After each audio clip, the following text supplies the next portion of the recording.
All right. All right. And we're live. Wait. Okay, then now the note taker has started as well. So, should we do brief introductions? Let's do it. So, I'm Michael McDonald, transformational coach, and mostly this call is about Claire, who's a dear friend who has been through quite a journey. And we'll be sharing that story and some of the life lessons learned along the way. So, Claire, how would you like to introduce yourself? Well, my name is Claire Rumore, and I am a longtime friend of Michael McDonald's. I live here in Oakland in the San Francisco Bay Area, and I've been an intimacy and erotic educator and coach for, gosh, over 20 years now, even though I got started even earlier than that back in high Yeah. school. And Mhm. thought I was going to become an architect, but life sent me in a very different direction, and I am forever grateful. So I have this long arc of being in the worlds of sexuality, gender identity, and at the intersections of sexuality and spirituality, which it would turn out would become very helpful for me when I went through my healing journey. I'm also a cancer survivor. And my journey was in 2022 into 2023. And there's a lot that took place, thankfully, in a very short period of time. But Michael was there with me, and we have a lot to share and talk about. Mhm. Yeah. Is there anything to set up the table before leaping into that healing journey? I'm not sure if there is, but just checking. Yeah, I would say for those who don't know me, if you had met me during that time slash just before that time, there is nothing out of the ordinary you would have seen on the outside in terms of this is someone who is about to be ill or is ill or is going down a path where illness is going to happen. Like that was not apparent from the outside. But it's helpful to know what was going on in my life was I was working a whole lot in very unsustainable ways. With one project I was working on, I was actually paying to work as opposed to being paid.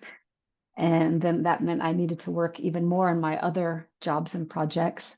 I was in a long distance relationship that also had its own tension and was becoming quite challenging to maintain even just the travel schedule, much less the emotional connection and all that goes into a relationship. So that was a factor, plus this work piece. And I was getting Mm. ready to launch. This part's pretty important here. I was getting ready to launch a new coaching practice where there were some pretty huge claims I was going to be making in terms of the transformation and places I would be able to take people. And I was playing the part. I just had a beautiful photo shoot, like everything ready and primed, gorgeous website, ready to launch right before I became ill.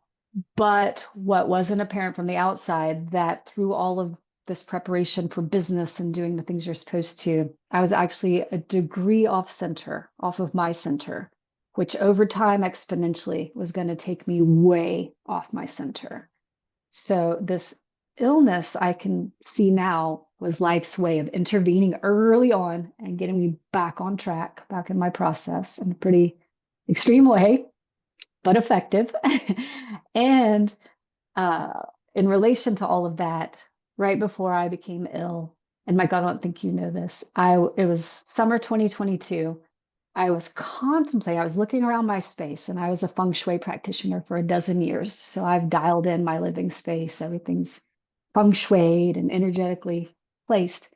But I was looking around it and I felt, nothing in the space can really be moved without disrupting everything else in the space in my house. And that was actually symbolic of my life. It felt like if I make any change, like if I end this relationship or if I step back from this work or if I do that, it's going to disrupt the entire ecosystem. And there are going to be people very upset with me and waves created, even if it's a legitimate look, gang, I got to take care of me. There was going to be a lot of disruption.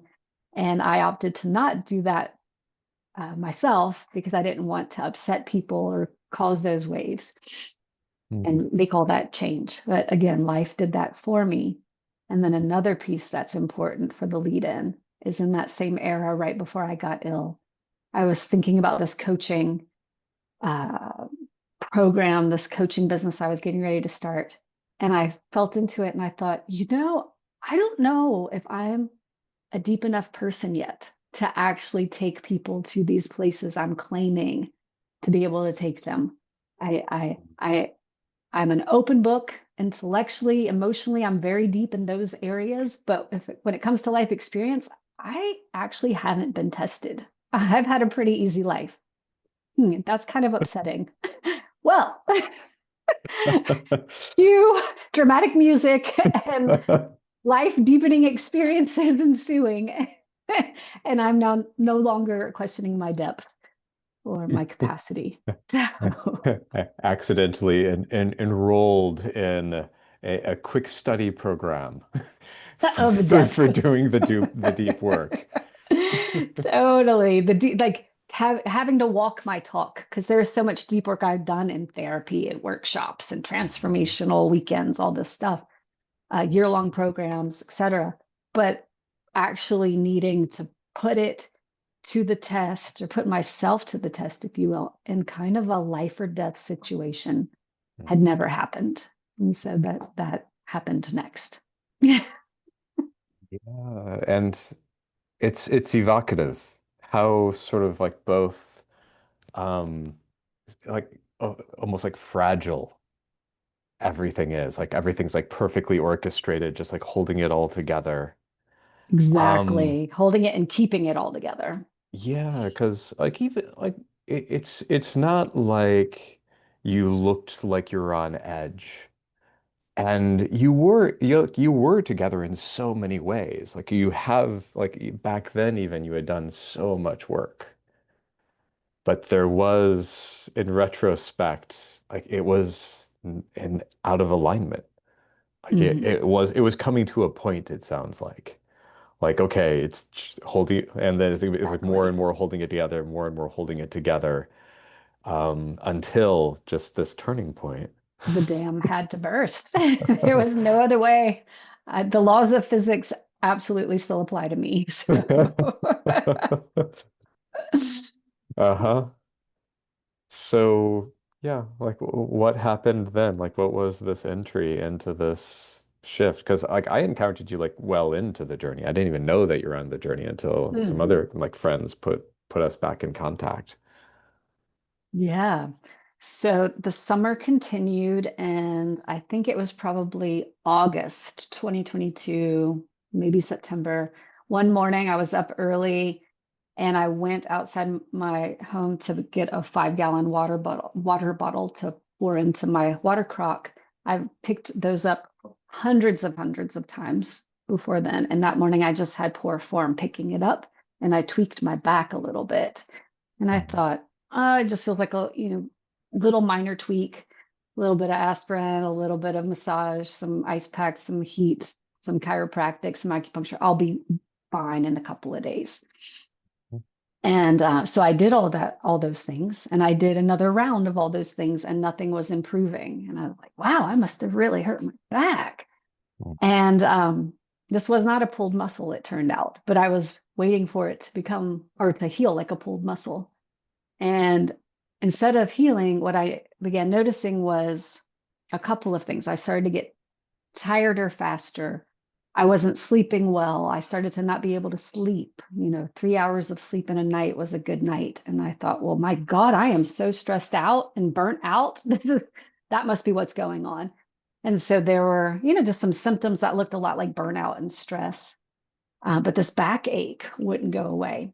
And I remember a feeling of what I can only describe as existential nausea began to set in, where I would look around my life, literally and figuratively, and just feel nauseous. Not like the physical nauseous, but like energy body nauseous and existential nausea, where everything that had brought me joy, everything that had excited me or compelled me toward the future, now is just nauseating, and I wanted no part of it. I couldn't relate to it.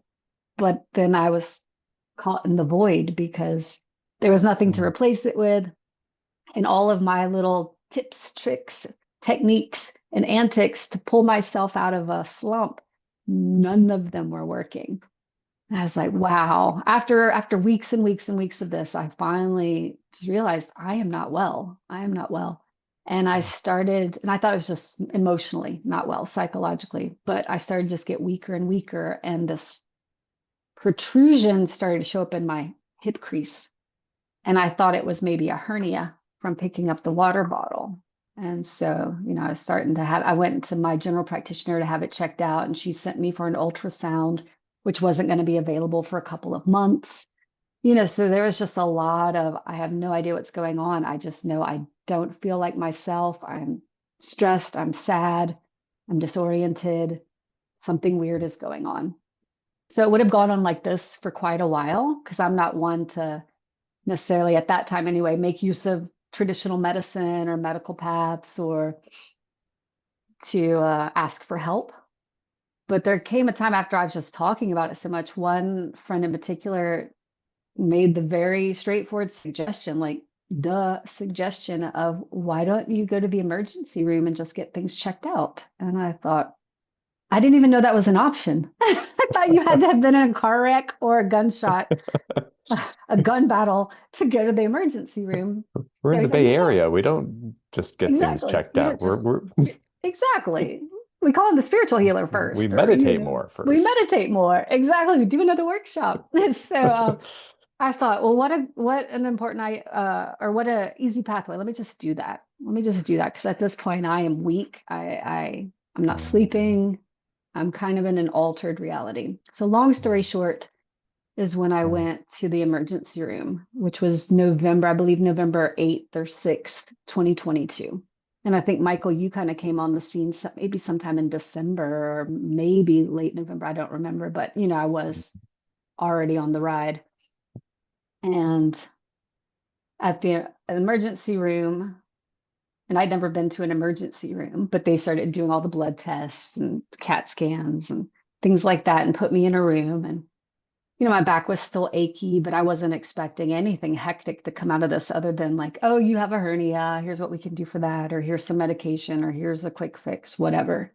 But after a while, the technician came back in and, looked a little odd, and his demeanor was odd. His tone of voice was odd. And I don't even quite know what I mean by odd, just not what I was expecting. And I thought I was in a TV show with the oddness. But he said something to the effect of, so I have some unpleasant news or like some odd news.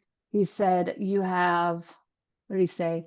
Inflammation in your colon and you have pancreatitis, and we see a mass in your colon and on your pancreas. We need to keep you here and do biopsies and investigate further.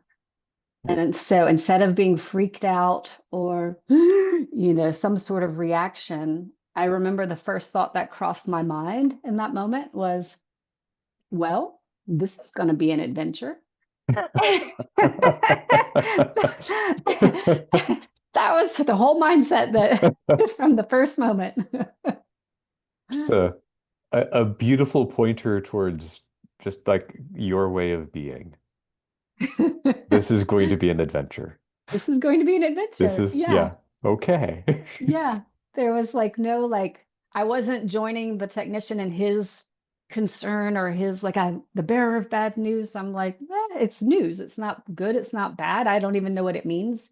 And Mm, nobody knows what it means yet right now. And this is going to be an adventure, a new experience. And mhm, so, and so I stayed in the hospital for 4 days, and during that time, got the biopsies done. And another interesting thing happened that, perhaps most people aren't tracking themselves as closely as I track myself, or they're just not, they don't share these particular parts of their healing journeys. But there was a moment right before the first biopsy. The gurney was waiting for me outside my hospital room, and I had to go pee. So I went inside the bathroom in the room. mm, And while I was on the toilet peeing, this little voice kind of piped up in my head and said, you could go have this biopsy and the results could come back that everything's fine. a little bit of this, a little bit of that. You're good as new, back to your life this time next week, as if nothing happened. But back to your old life, just right back to what you left. Is that what you want? And without hesitation, without a nanosecond of hesitation, my response to that voice in my head was, no, absolutely not. I'm not going back to who I was. Whatever it takes, I'm not going back. And then I got on the gurney and went to the biopsy and came out of the biopsy and was effectively told by way of cryptic language that I had a very odd experience, but that I had pancreatic cancer. And so, yeah, it was all very interesting, but I was not reneging on my commitment. Like, nope, I'm not going back. You have to kill me, but I'm not dying. So I'm not going back to who I was. That version is done. But nobody talks about those moments, like on the toilet when you're having a little conversation with yourself and you're like, you say, nope, I'm not going back. And but on the outside, it Yeah. looks like what a horrible tragedy. It's like, no, actually, I chose this. It was a choice It's at a lot of powerful. levels. Yeah, because I can imagine for a lot of people, like it's much more normal, not necessarily natural, but much more normal for people to like go back or like avoid or like, oh yeah, it's fine, cover it up. Stay with Or what's known, what's familiar. yeah, or feel at effect of it, like oh, like this is happening to me. It sounds like you leaned in and you chose.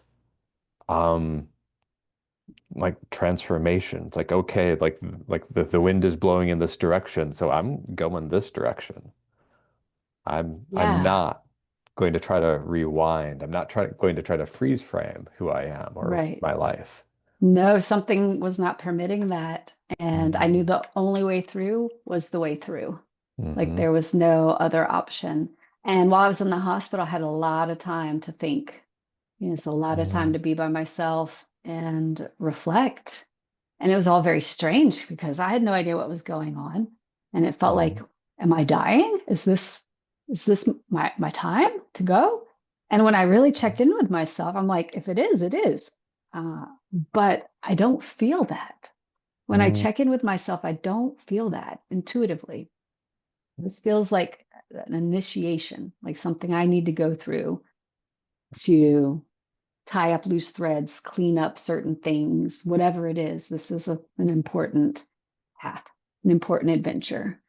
And I also determined I have a little niece. She's 5 now, but she was maybe 2, 3 at the time. And she was a motivator for me. It's like, I'm not leaving. I'm not done with her. I'm not done being in her life. No way. So she was the Uh-huh. big motivator for me sticking around Oh. amongst many, many other things. But in the hospital, just her knowing of her and feeling into her, it's like, no, I'm sticking around.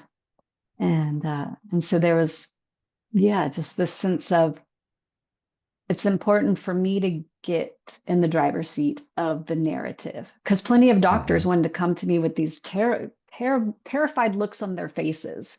Like, I'm so sorry.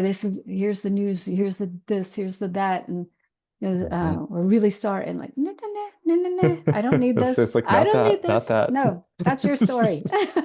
Don't be bringing that over here. So I just had to tune out a lot of things and ignore a lot of reactive facial expressions of people in a panic. Yeah, it's surprising and actually well, it's not surprising. Um But yeah, how many people tried to talk you into indirectly, not intent, like unintentionally, tried to talk you into, oh, this is bad. And you should feel bad. You should feel worried. You should feel like a victim here. Right? And you should feel scared that something awful is going to happen Hmm. because that's the only outcome we've seen, or at least it's the usual or the most common outcome we've seen with this particular scenario. Hmm. And yeah, and this, I Yeah. mean, I wouldn't want to be a doctor because I wouldn't know how to deliver this information myself. But there's this sense of like, I don't want to give you, the patient, false hope. Even if I do believe you can beat the odds, I have to do Hmm. my job and be very, concerned. Hmm. And Yeah. promote a certain narrative. Mhm. Yeah. It speaks greatly to your credit. You're not buying into that. Right.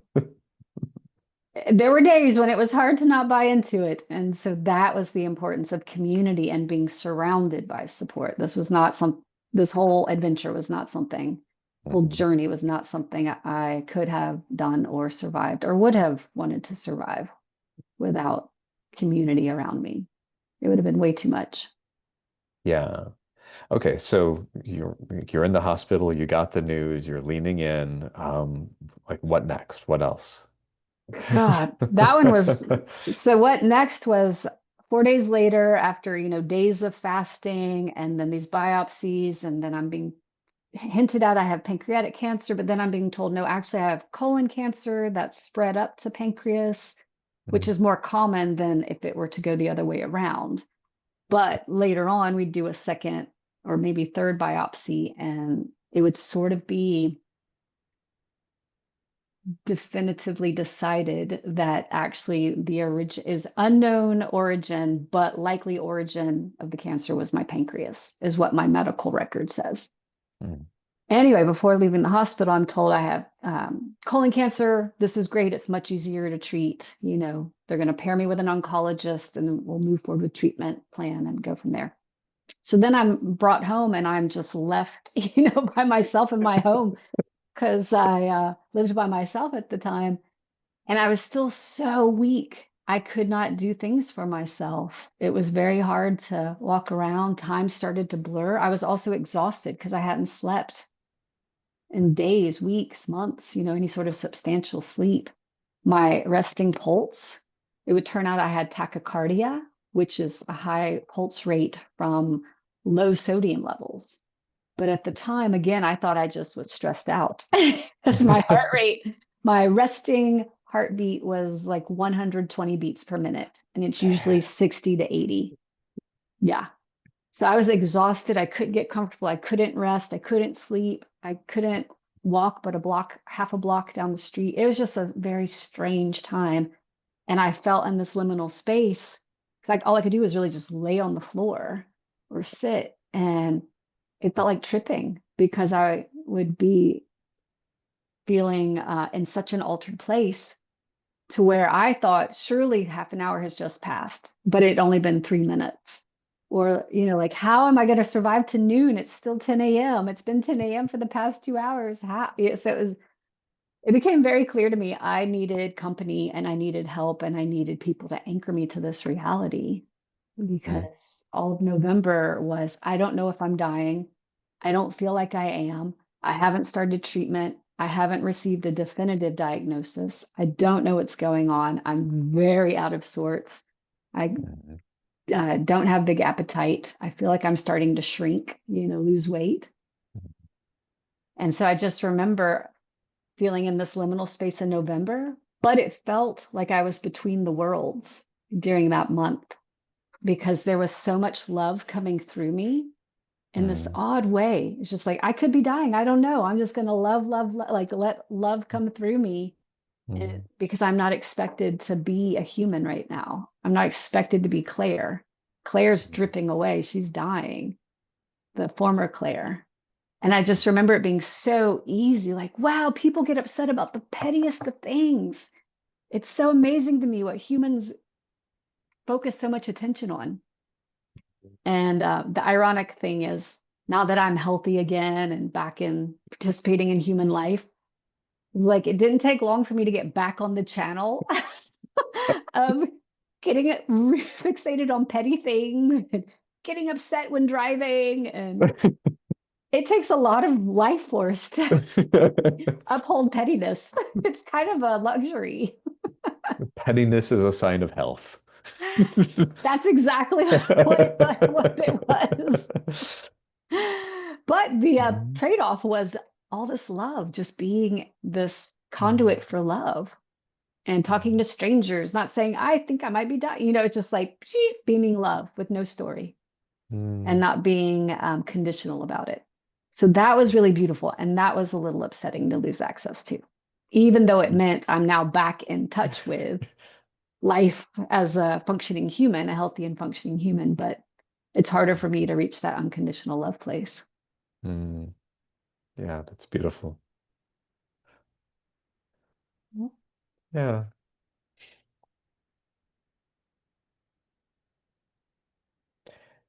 Like I often hear stories of like from survivors and this like both like cancer journeys, near-death experiences. In some ways, there's a little bit of envy, but I'm like selective about envying too much. There's like that little bit of envy of getting like that tapped in exposure to what's actually important, like actually getting in contact with life, actually getting in contact with love and heart, and all the noise of life dropping away. And it's good to remember that here and there. But yeah, Absolutely. when we're back into the surrounded by our normal, then it's easy to forget that. And hopefully we all don't need to go on future journeys in order to remember that. Sometimes that's what's required. And it gives me some solace. This is just a guess. I don't know for certain. But I'm left wondering if in those moments, if in those periods when we're close to death or in transition or whether I guess close to death, it can seem as a healthy person, fully engaged in human life, like a scary, terrifying thing. Like that must be the most horrible feeling ever. But I actually think just like the body has pain reducing capacities that will, whether it's trauma, shutting trauma, pushing it away until the body and the systems can handle it, or just a natural pain relief. If something really intense happens to the body, a lot of people don't feel it in that moment because the body is applying its own capacities for pain control. I sometimes wonder if getting close to death or at the moment of death is actually a time of beautiful serenity and joy and peacefulness. I mean, it is what it is for who it's for, but I'm wondering if that's available. But those of us who are engaged in life and very alive right now don't see that that's what's happening for the other person. So it's easy to think, well, that must just be such a scary thing that I am terrified to experience.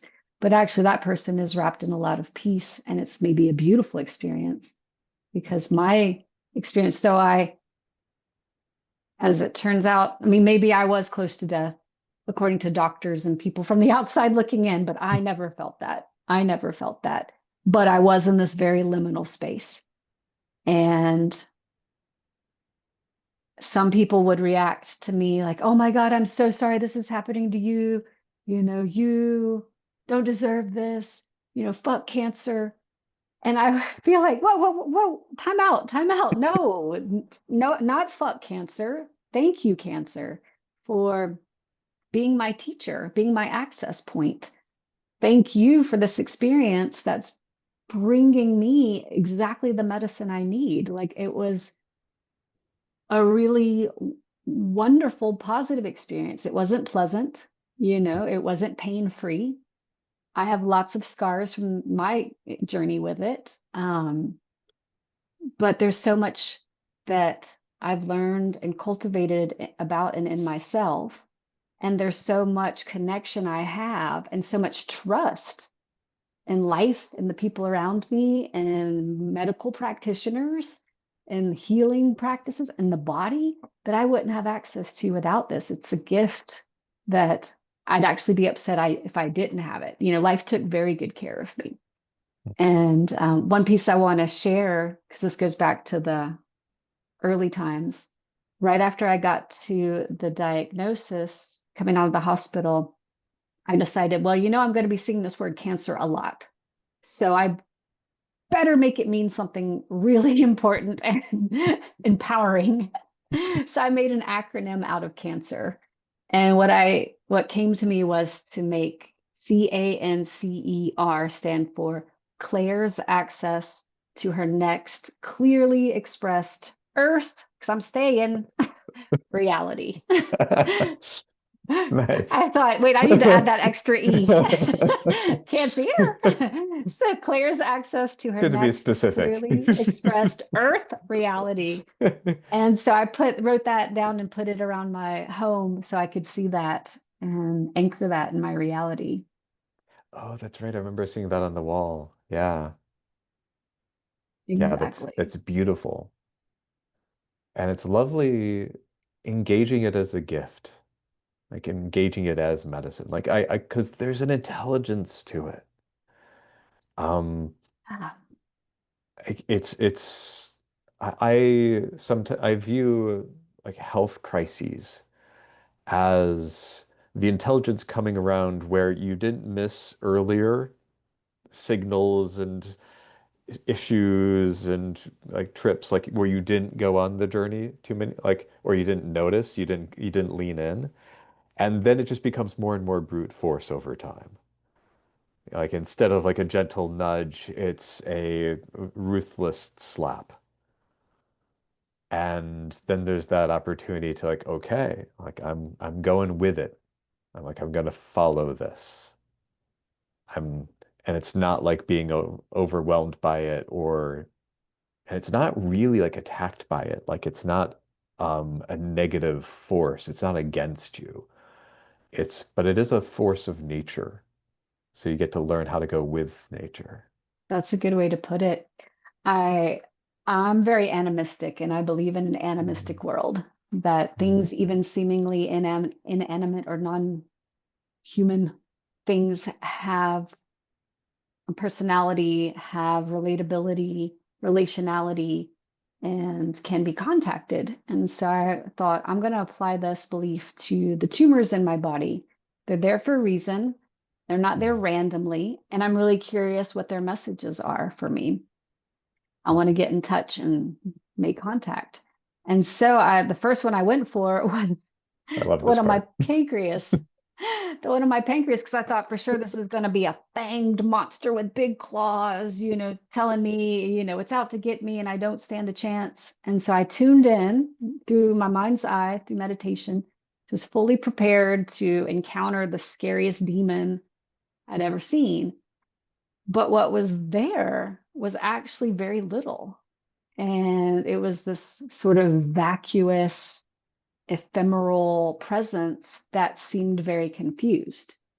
And the Mhm. sense I got was not of anything like, oh, I'm here to kill you. It was more a personality that was like, I don't know how I got here. And I don't know what I'm doing here, actually. I feel a little lost. And so I thought, well, that's not what I was expecting. And that's very curious. And also, Mhm. it didn't feel like much to engage with. So I thought, I'll just go check in with the tumor in my colon and see what's going on there, see who's there. Mhm. And so I got in touch with, when I think back, I don't remember the order of events, but I tuned into the tumor in my colon and I got the sense of this, if you can picture, and you've heard me talk at length about this character, Michael, but if you can picture, like, God, where to start with him? A middle-aged white guy who's wearing a wife beater, like a sweaty, stained wife beater. He's pretty skinny. He's living in an RV in the desert of Arizona or New Mexico, like a teeny tiny tin can. And he's, scrawny and he drinks Pabst Blue Ribbon and he's greasy and he likes NASCAR racing and kind of a redneck, just like his diet's really bad. He's just just kind of not me. And so his name was Earl. He told me his name was Earl. And then I found out that the presence on my pancreas was actually his dog, Jimmy. And Jimmy had wandered off and gone up on a rock and found his way up on my pancreas. Didn't know how he got there and didn't know what he was doing there. So that was Earl's mutt, Jimmy. And so I thought, Mhm. well, this is odd. And so I sort of began communicating with Earl, I guess, in that first moment of like, there is a whole big life out in the world. Like, there's a lot you're missing out on. And I may have left Mhm. it at that on that first encounter, but I think it was the next day or sometime soon. I was at my own stove cooking up something. I was in boxer shorts. I had at the time very scrawny, skinny legs because I'd been losing weight. And um, basically, I had the image of Earl come up in my face, kind of as a like a mirror image. And I was like, no, no, no, no, no, no, no, no. No, that's disgusting. I'm not Earl. I have nothing in common with Earl. It was like a scene out of Sense8, the TV show Sense8, where the twin souls kind of encounter each other and they're like, who are you? What's happening? And so I had this moment of internal panic, of just disgust, like, oh, I am not this. He represents everything I'm not. He's probably MAGA, Trump supporter, just like, I'm not Hmm. that. I'm not that. But after maybe 24 hours of fighting Earl, Hmm. my non-dual tantra background finally was like, okay, are you done yet? Are you done fighting? Are you done resisting? And so I calmed down and I realized, wow, me and Earl, not only are we going to need to make peace, not only are we going to need to turn towards each other, but well, I can't speak for Earl, but I'm going to need to integrate with Earl and recognize I am Earl also. And that was like humble pie central. Realize that and have to soften and put down the sword.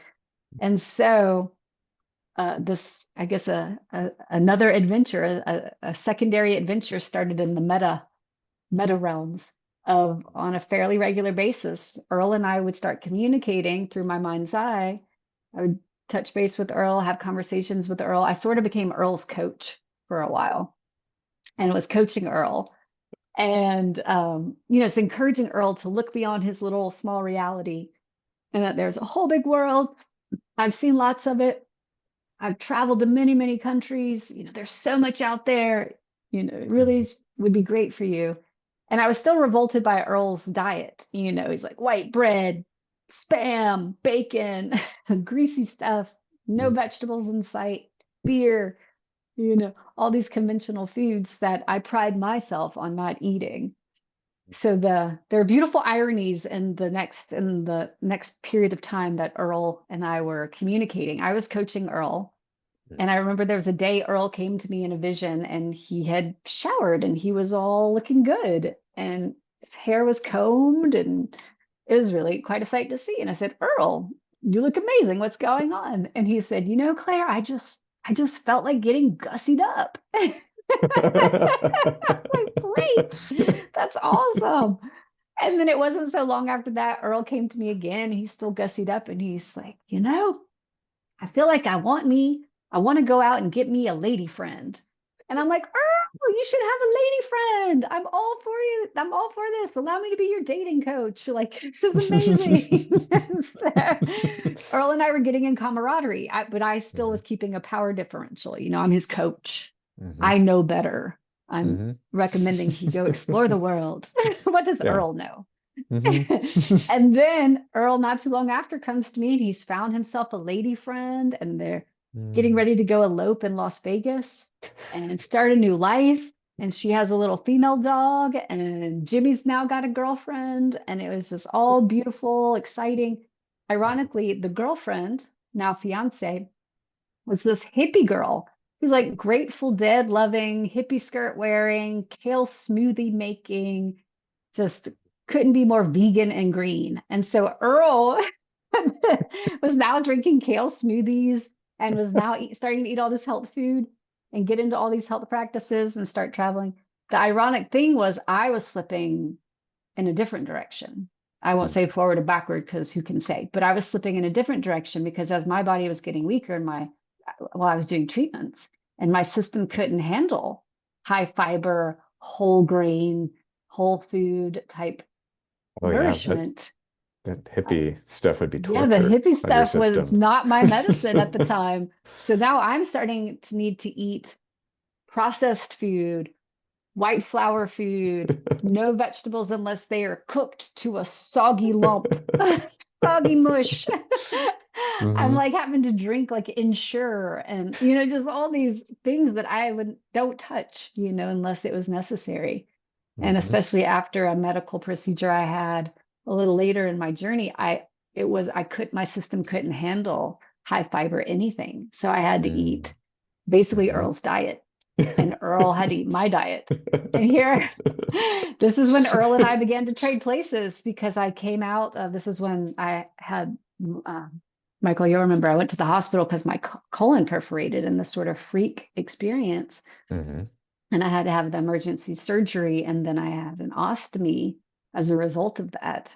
Hmm. And my little ostomy, little stoma named Pierre, a whole other character in the story. But from that experience, Earl and I swapped places. And after I got out of the hospital that time, Earl started to become my coach. Ooh. And I was the one who I wasn't showering. I was eating, white bread and white Hmm. flour foods and no vegetables. I was the one who had the greasy hair because I just with all that was going on with my body, it took so much energy to shower. I couldn't even take a shower with the stoma. I had to just do not even baths, Hmm. this wash rag bathing. So I began to look like Earl, and Earl began to look like the old me or the healthier me, let's say. And I remember there was a day at some point where I was starting to get healthier because it was after the emergency surgery. That was when they found out I had no tumors, the cancer was gone, and everything from that point was me healing on my own terms. And how that came about is another part of the story. But once it happened, then I could get healthy again. I could start to eat more food, even if not high fiber food yet. And there was a day I finally had energy and I decided I'm going to wash my hair. I'm going to, take more of a bath than I've been able to take. I'm going to change my clothes because I had 5 outfits I was rotating through at the time. It's like, I'm going to Hmm. put on a different outfit from those 5. I'm going to put earrings in. So anyway, I was looking good. So Earl came to me. He's like, Claire, you look amazing. What's going on? I was like, Earl, I just felt like getting gussied up. I kid you not. I was Oh. reliving it. And then not too long later, I'm like, Earl, I think it's time for me to find a boyfriend. So Earl became my dating coach until I found my partner not even that much longer later, maybe a month later, few weeks later. And so Earl and I swapped places. Now Earl's out doing big time stuff, out traveling the world and healthy and happy and exploring. And we're still, in contact through Mind's Eye every so often. Earl's clearly not in my body anymore, clearly too big and to return, and regularly reminds me I couldn't return if I wanted to, and I have no desire and no intention. So it's been Hmm. such an interesting experience to connect with the animistic side of things and actually befriend your Hmm. tumors instead of Hmm. fight them and kill them. I Hmm. not just, I very intentionally and deliberately asked them to leave, and with, Hmm. others holding that intention with me, that I didn't make a big screaming deal about it.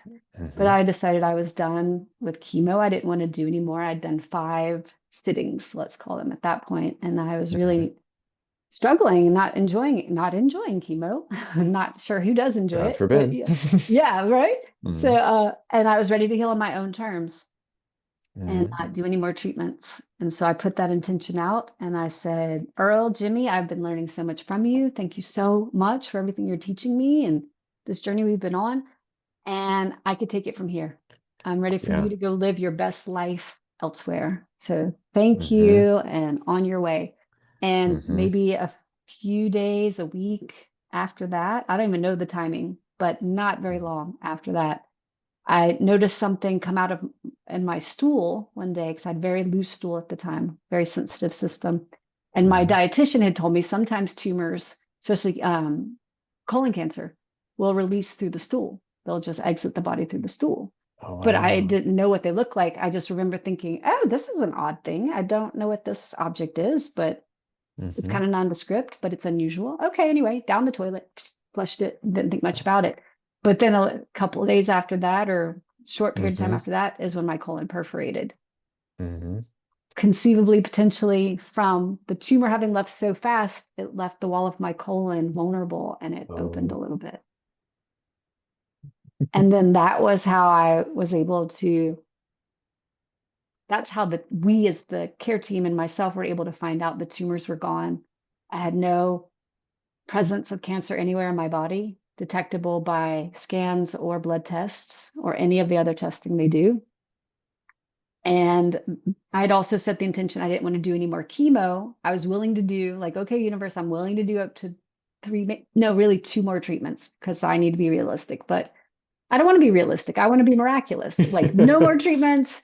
I want to heal on my own terms. And so, Hmm. because of the colon perforating, and again, it Hmm. seems like what a horrible thing. You're sliding backward. Now my body's Hmm. just really in a state Now there's trying another not to go issue. septic. Here's another Yeah. issue, all these steps forward Hmm. and now all these steps back.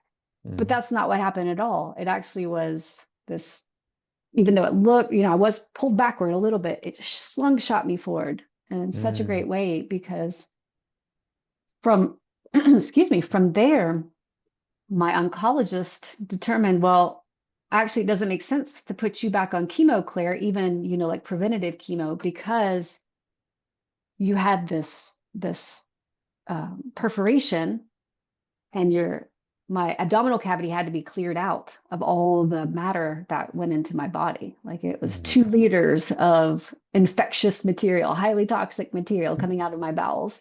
Hmm. Thankfully, they kept me alive. I never went septic, which probably is a miracle in and of itself.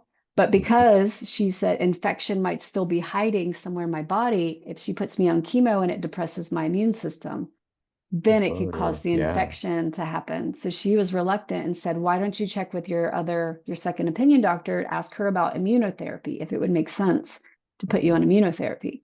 And I'd said to the universe, no more treatments of any kind for cancer. I'm going to heal on my own terms. So when Hmm. I checked with the doctor, the other doctor, she said, actually, it doesn't make sense to put you on immunotherapy because there's no tumor to compare progress with to see if it's Hmm. shrinking or if there's any effect. And immunotherapy is a commitment of 2 to 3 years. And so Hmm. you're doing it about Oof. every 3 weeks for 2 to 3 years. But for Hmm. what? Like there's nothing to When compare there's no results against. tumor to look at Yeah. there. And so she was like, no, just keep it in your back pocket if you ever need it. Don't you? Hmm. There's no need for you to take it now. Hmm. So since I set the intention of not of I'm done with treatment, I'm healthy, tumors, thank you very much, bye-bye, and I'm moving on with my life now. Hmm. Is I haven't had to do any more treatments for Hmm. cancer after that, and I was cancer free and on Wow. healing on my own terms, gaining my weight back because you helped me with that. We went for pizza a bunch and Yes. I The gained big back 30 celebration, getting some pounds. pizza. Exactly. I gained back 30 pounds in 3 months, having the time of my life, eating all this food I couldn't eat during treatment time. Hmm. And it stuck, it stayed with me. I didn't poop it out. So, yeah, those are Hmm. some more sides to the story. And so I was actually, I don't know, engaged in like a lot of fun, even while Hmm. I was going through a lot of challenge. Yeah, I'm curious about the community aspect because like you really pulled together a variety of a team of people in order to support you through this whole time, which was beautiful to see. And like you also have like the luck of there's so many people in your life who are available and love you and are available to to be Yeah, there for you. totally. I mean, this was a huge miracle. And in all honesty, it in a lot of ways orchestrated itself Mhm. because I was so weak, I didn't even know what my needs were in terms of people to come stay with me. I didn't know who was available. I barely had the capacity to get on the phone. I was so just challenged at the time, partially from not sleeping for so long. And so it wasn't like I could just call up people and say, hey, so this is what's going on and have a conversation about it. But the interesting thing was, certain people right before I got the diagnosis or the illness, before it all started to show back up in my life. People who I hadn't seen in a decade, but we'd been quite lovely friends and then just went on our own paths for a while. And they started to show back up in my life just through synchronicity or ran into them somewhere or somebody else said, oh, hey, yeah, you should totally reconnect with so and so. So that part was interesting. It was already starting to thread early. Hmm. And then around the time that I got ill, a couple of people were having dreams about me and called and checked in. And I was like, well, funny you would dream about me because big event just happened and this and this. And so people threaded in that way. And then like you threaded in because a mutual friend of ours let you know. And so I Mhm. started to share with a few people, uh, and then quickly realized the more people I share with who aren't ready to be participating in some way and be on the journey with me in some way is going to be a Mhm. whole lot of emotional labor I'm going to have to do to keep everyone Mhm. updated and fielding a million questions of how are you doing? How are you feeling? I'm like, ugh, I hate that question. Not a Yeah. helpful question to It someone who's was ill. very selective, which people were like just fine on their own, not, and were very good at not burdening you, including with questions on how you are. Absolutely. And I made requests to sort of trained people like, please, please, please don't ask me how I am, send me an emoji instead, or let me know you're thinking about me. So I had to Mhm. get really clear. I guess the main learning point from that was because nobody knows how to be a good caregiver because you can't read the mind of the person who needs the care. So I have huge empathy for everyone who was part of my care team. I almost feel like I'm glad I was the patient because that was easier than being on the care team. But part of me being on the journey I was on was I had to learn how to ask for what I needed and wanted. And I had to learn how Mhm. to be very clear about it and give people as much guidance and instruction as I could and as I had energy for. And I needed to be okay with a no. And I got really good at all of that. And I had to get really good at receiving because that was also hard for the old me who would feel Yeah. guilty or I don't deserve this or, whatever the mindset was. A lot of that dropped away when I was in the liminal space between the worlds. And yeah, there was a beautiful generosity that showed up. Community really showed up. I couldn't tell you how I didn't have a CareBridge web page. I didn't have a phone tree per se. Um, it very much wove itself. Beautiful.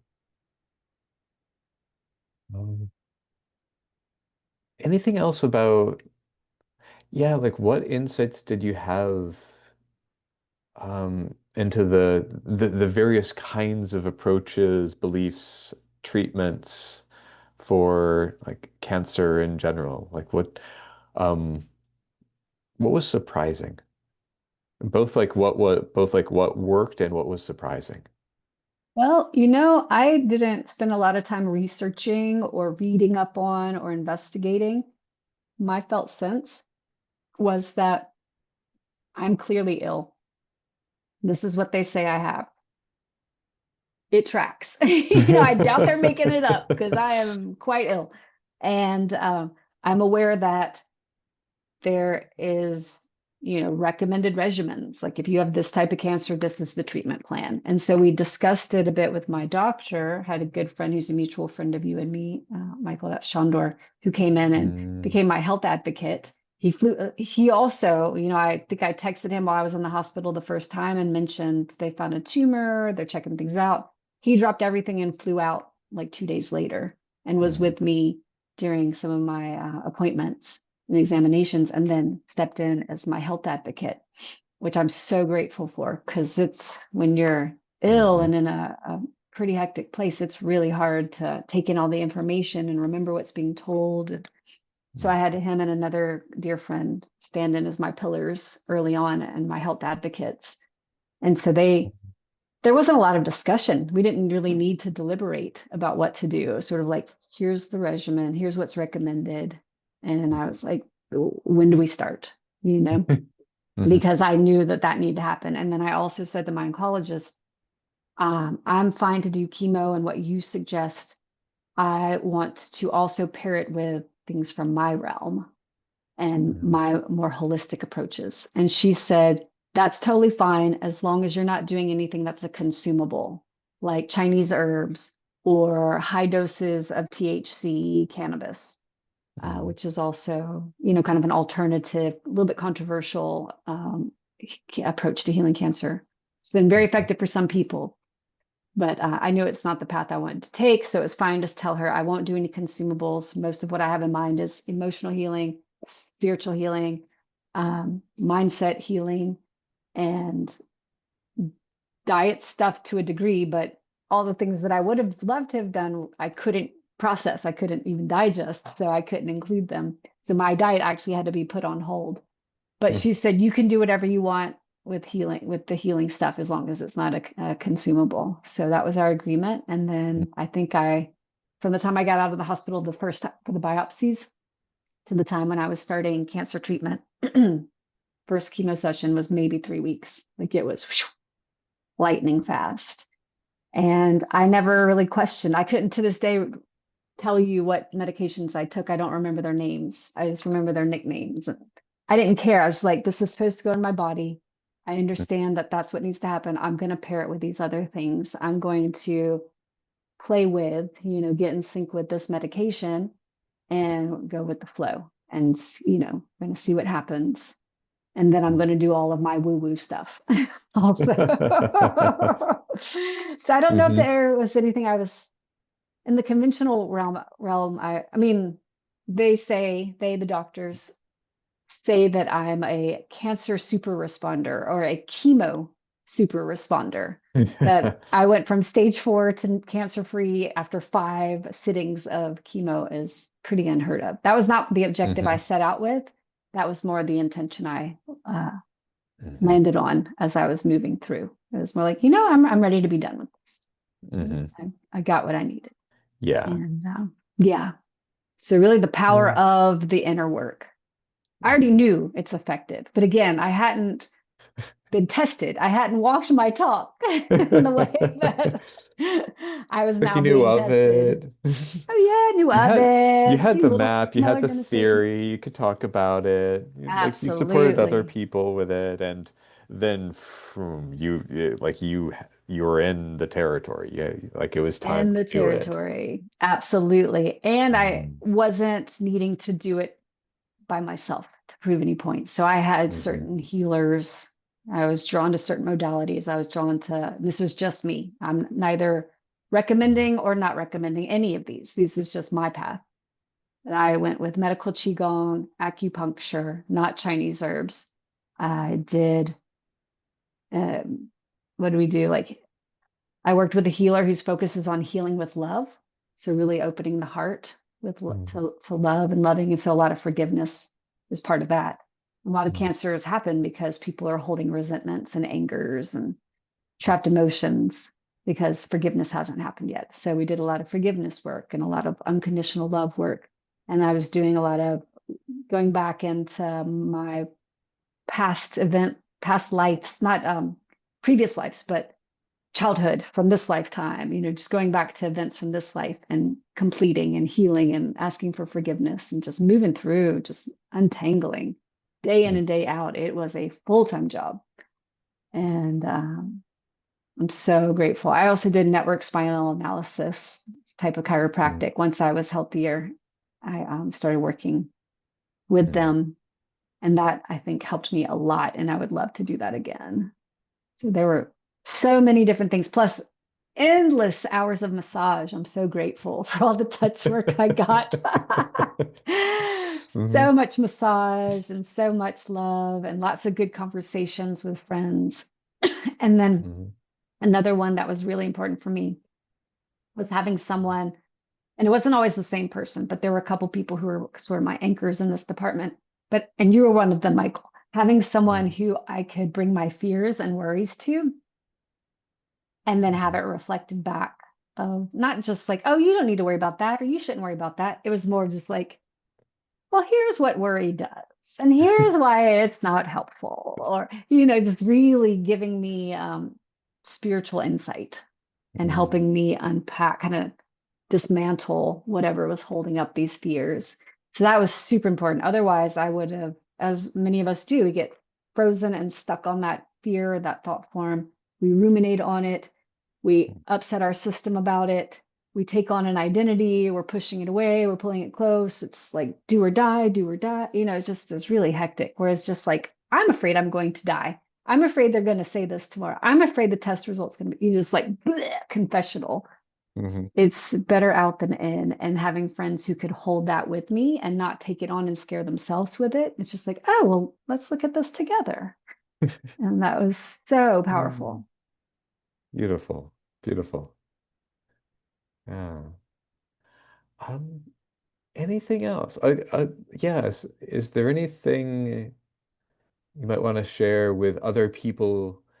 I'm curious both about like the area of not getting to the point of cancer, for Mm, like preventative, and for those who are somewhere along on the cancer journey. gosh. Because there's a lot of things that you've shared that already speak to this, but like any additional things for others out there who are in this inquiry. Yeah. Let's see. I had a friend tell me once, and she had cancer, I had cancer. But she said to me once after my experience, not during it, but she said, happy people don't get cancer.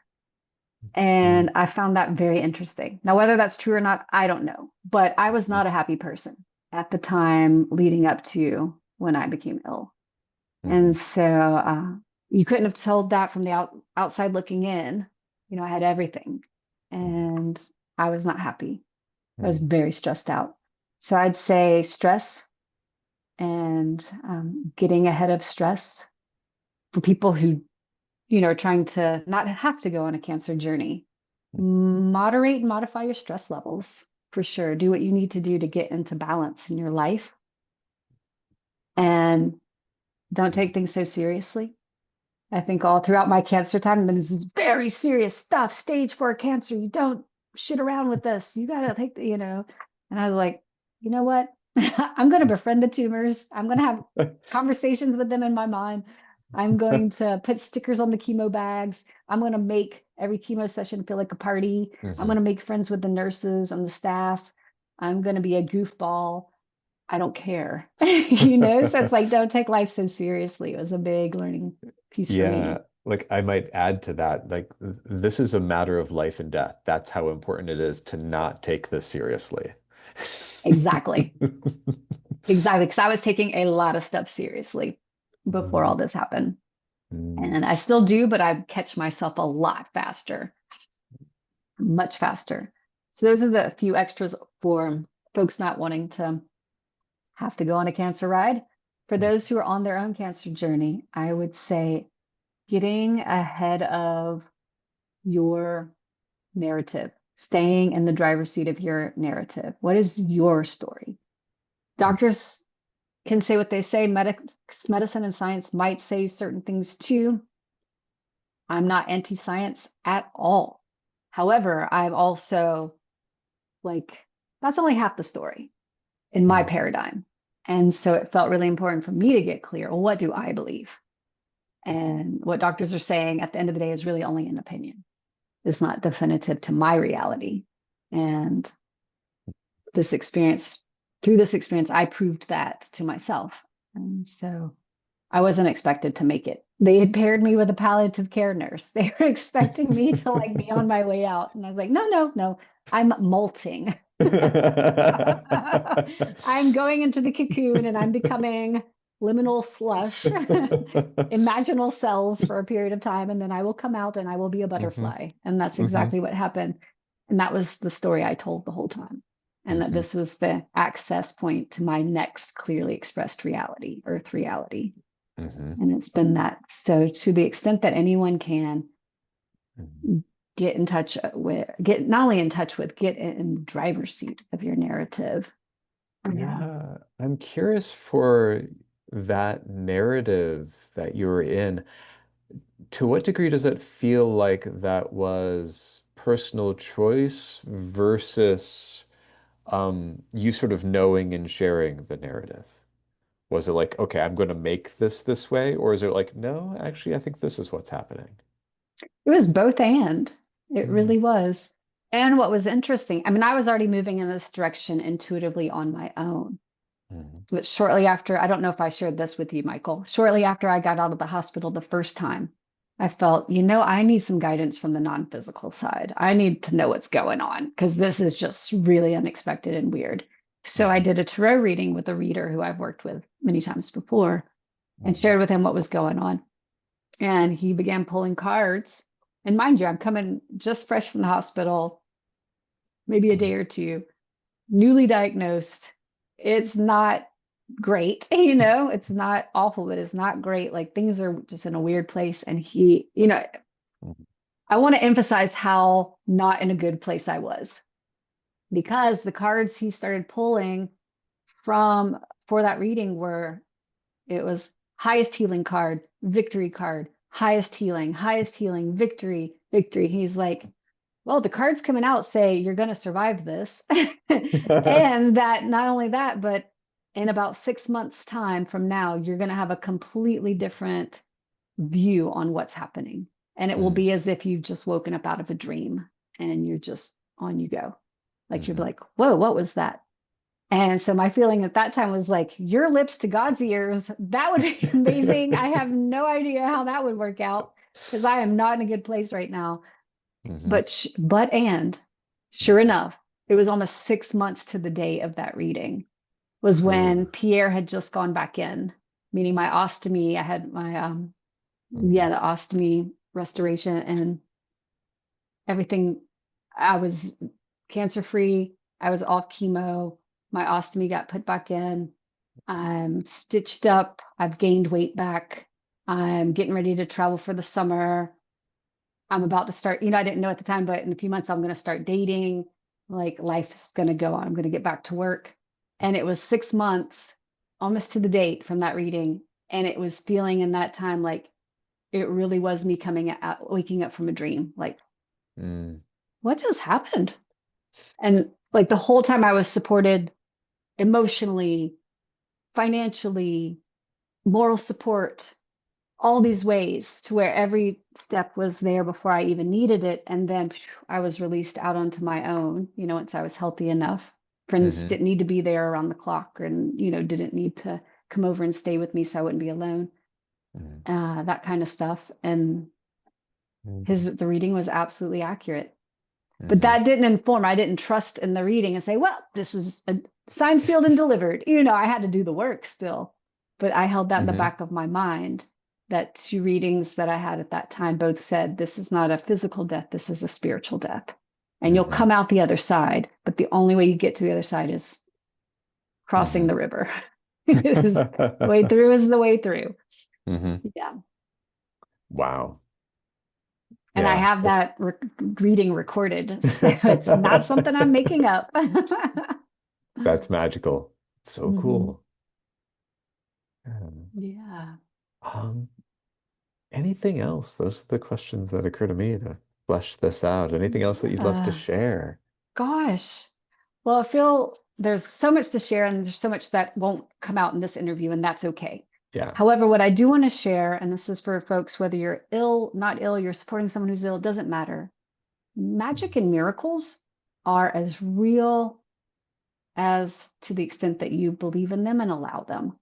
So I had this little sign that my dad gave me for Christmas one year, and it said in Italian, tutto è possibile, which means anything is possible. So I kept that as my mantra through this whole experience, like anything is possible, everything is possible, um, even magic and miracles.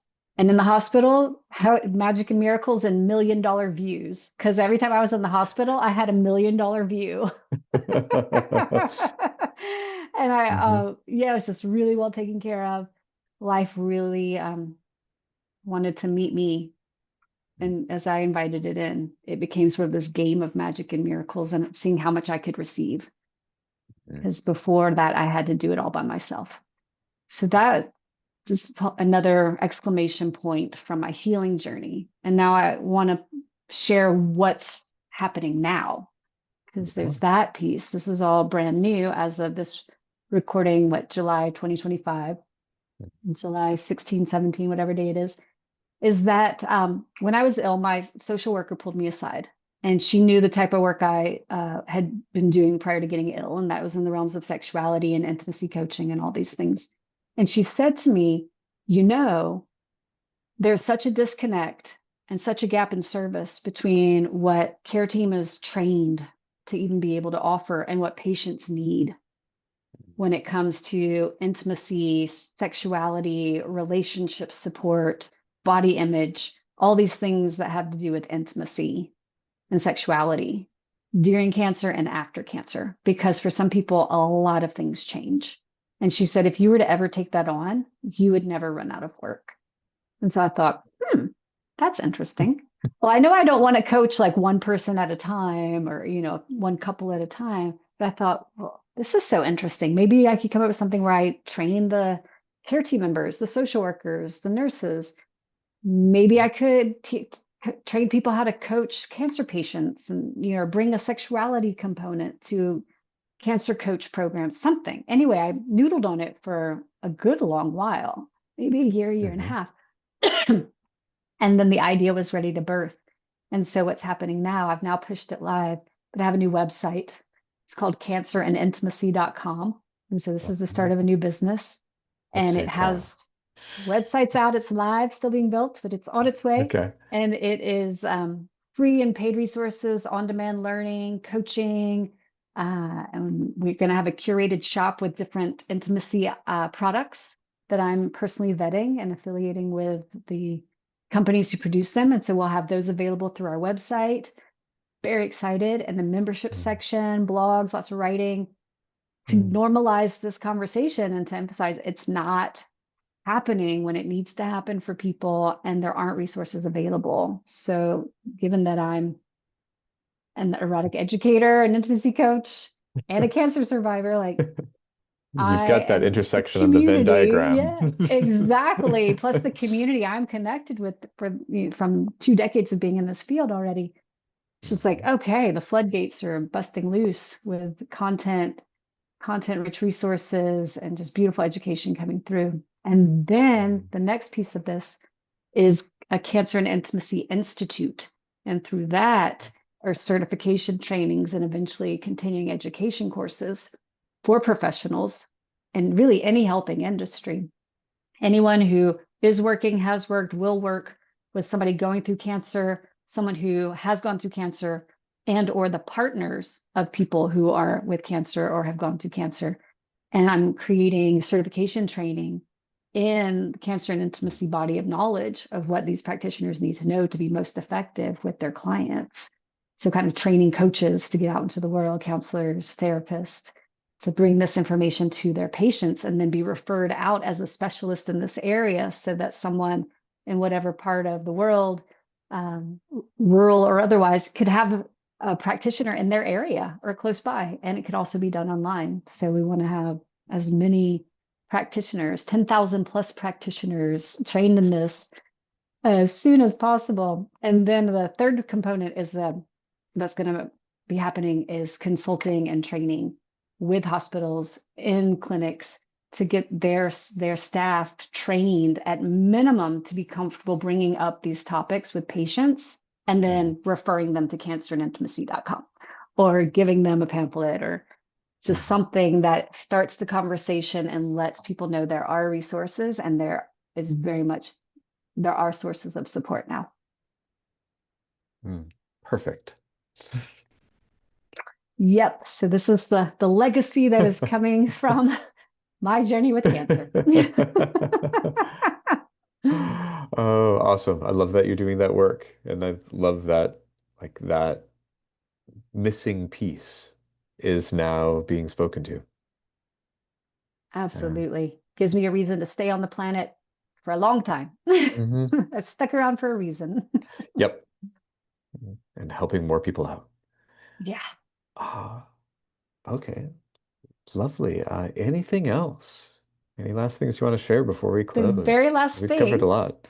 we have Yeah. covered a lot. The very last thing is I'm writing a book presently, Yes. and I'm very excited about it. It's part memoir, part manifesto. And the working title, and this could change, but right now it's called Naked Truths: What Cancer Care is Not Talking About.